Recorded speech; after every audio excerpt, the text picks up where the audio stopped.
वो है तो फूड है, वो है तो फैमिली है। तो बाकी सब सरकार और उसकी नीतियाँ अगर इसके विरोध में आएंगी तो मेरी तरफ से और भोपाल की सभी जनता की तरफ से फॉरगेट इट। इतनी अच्छी ग्रीनरी है भोपाल में शायद कहीं नहीं है।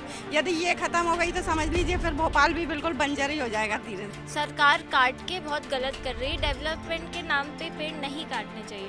राजधानी भोपाल में लोगों ने पेड़ों को रक्षा सूत्र बांधा है और ये रक्षा सूत्र इसलिए बांधा गया है ताकि उन्हें कटने से बचाया जाए। इस वक्त हम मौजूद हैं राजधानी भोपाल के शिवाजी नगर के इस पार्क में। दरअसल शिवाजी नगर और तुलसी नगर में बनाए जाने हैं मानियों के बंगले और इसके लिए 29,000 पेड़ काटने का फैसला लिया गया है। सरकार के इस फैसले के विरोध में बड़ी संख्या में लोग आज इस जगह पर पहुंचे हैं और सबसे बड़ी बात यह है कि ये स्वेच्छा से यहाँ पर पहुंचे हैं। किसी राजनीतिक दल ने नहीं बुलाया, किसी संगठन ने यहाँ नहीं बुलाया, बल्कि जब लोगों ने ये पढ़ा, ये सुना सोशल मीडिया पर, वो खुद यहाँ पर पहुंचे और उन्होंने पेड़ों को रक्षा सूत्र बांधा और उन्होंने यहाँ साफ कर दिया कि किसी भी हाल में पेड़ों को कटने नहीं देंगे। छोटे छोटे बच्चे यहाँ पहुँचे हैं इस मुहिम में, इस आंदोलन में, इस विरोध प्रदर्शन में। उन्होंने सरकार से अपील की है कि सरकार अपना फैसला बदले,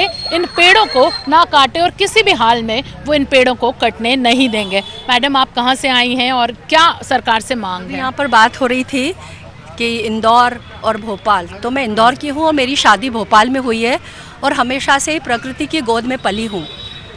तो मैं एफ वर्ड से शुरू करूँगी जो आजकल नेटफ्लिक्स वगैरह पे बहुत आता है, पर मैं वो बोलूँगी नहीं क्योंकि basically I am an educationist, तो मैं बोल नहीं पाती हूँ।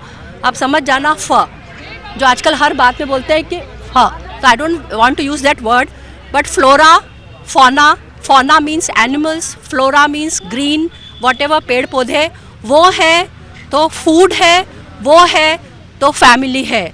तो बाकी सब सरकार और उसकी नीतियाँ अगर इसके विरोध में आएंगी तो मेरी तरफ से और भोपाल की सभी जनता की तरफ से फॉरगेट इट।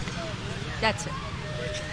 ये बहुत अच्छी मुहिम चलाई है। मैं तो बहुत जब से सुना था कि ये पेड़ों को हटाया जा रहा है, चिंता में थी क्योंकि मैंने पहले साउथ के भी पेड़ों की दुर्गति देखी है और मैं नहीं चाहती थी कि अब यहाँ की जितनी अच्छी ग्रीनरी है भोपाल में शायद कहीं नहीं है। यदि ये खत्म हो गई तो समझ लीजिए फिर भोपाल भी बिल्कुल बंजर ही हो जाएगा धीरे धीरे करके। कटने नहीं देंगे पेड़ों को। मैडम, वेदों में लिखा हुआ है एक पेड़ 100 बच्चों के समान होता है। ये अपने पुत्रों की हत्या कर रहे हैं पेड़ काट कर।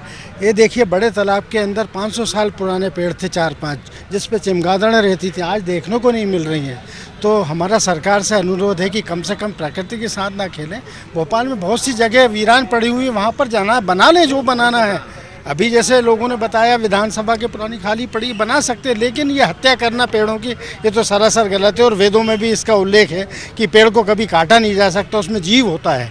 तो ये जीव हत्या कर रहे हैं। ये मेरा अनुरोध है सरकार से कि इसके बारे में गंभीरता विचार करें, नहीं तो लोगों का जन आंदोलन सरकार सहन नहीं पाएगी। बिल्कुल, बहुत बड़ी बात है कि लोगों ने अपील तो की है लेकिन चेतावनी भी यहाँ पर दी है। बच्चे भी यहाँ पर आए हैं, बुजुर्ग भी यहाँ पर पहुँचे हैं। आप किसके साथ आए हो?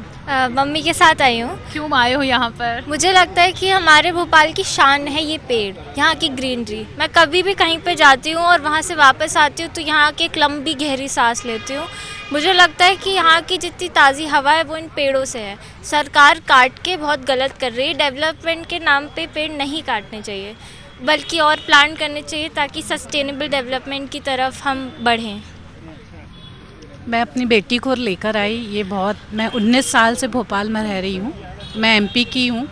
मैं एमपी में सब जगह जाती हूँ, लेकिन भोपाल आके एक मुझे अलग सुकून मिलता है। यहाँ के पेड़ पौधे के कारण जो वेदर है बहुत अच्छा है, लेकिन कुछ समय से और इस साल जो गर्मी हुई है तो मैं ये चाहती हूँ कि पेड़ ना काटे जाएं। बिल्कुल, देखा जा सकता है कि अपने छोटे से बेबी को लेकर एक मम्मी भी यहाँ पर पहुँची है। आप भी पेड़ बचाने के लिए अपने इस नन्हे पौधे को लेकर आई हैं। जी जी जी, इन्हीं के लिए ये सब हो रहा है। हमने अपना बचपना काफ़ी अच्छा बिताया भोपाल में, लेकिन अब जो भोपाल की स्थिति है, मुझे काफ़ी चिंता है अपने बच्चे के लिए कि आगे वो स्कूल कैसे जाएगी, दिन में खेलेगी कैसे, जो कि बच्चों को खेलने के लिए इतना बोला जाता है। मैं तो नहीं चाहती ये पेड़ बिल्कुल कटें, कटना भी नहीं चाहिए क्योंकि इसके बहुत सारे ऑल्टरनेटिव्स हैं जो कि ऑलरेडी कई लोगों ने सजेस्ट किए हुए हैं। और मैं चाहती हूँ कि सरकार वो बात माने, क्योंकि सरकार की ही जिम्मेदारी है कि वो अपने देश को, अपने प्रदेश को आगे बढ़ाए, उन्नति करवाए और पर्यावरण बचाए। बिल्कुल सुना जा सकता है यहाँ पर और देखा जा सकता है कि हाथों में बैनर पोस्टर्स लेकर लोग यहाँ पर पहुँचे हैं। ये खुद उन्होंने अपने घरों में बनाए हैं। छोटे छोटे बच्चों को लेकर महिलाएं यहाँ पर पहुँची हैं और ये पेड़ मैं यहाँ पर अपने दर्शकों को दिखाना चाहूँगी कि देखिए ये रक्षा सूत्र यहाँ पर लोगों ने बांधे हैं और यहाँ साफ लिखा है कि इन बड़े बड़े विशाल पेड़ों को नष्ट मत करो, सांस लेने में वरना कष्ट होगा। लोगों ने ये भी कहा है कि इन पेड़ों पर आरी नहीं चलेगी बल्कि उनकी गर्दन पर ही आरी चलेगी। इस आंदोलन की शुरुआत यहाँ पर हो चुकी है। आज लोगों ने रक्षा सूत्र बांधा है और लोगों ने बिल्कुल साफ कर दिया है कि चिपको आंदोलन की तर्ज पर अगर राजधानी भोपाल में भी इन पेड़ों को बचाने की ये मुहिम चलानी पड़ेगी, आंदोलन करना पड़ेगा, तो वो बिल्कुल तैयार हैं। सरकार से आर पार की लड़ाई भी अगर करनी पड़े तो वो भी करने के लिए तैयार हैं, लेकिन किसी भी हाल में वो इन पेड़ों को कटने नहीं देंगे और ये आंदोलन उनका इसी तरह जारी रहेगा। कैमरामैन रमेश राजपूत के साथ IBC 24 भोपाल से हरप्रीत कौर, रीन।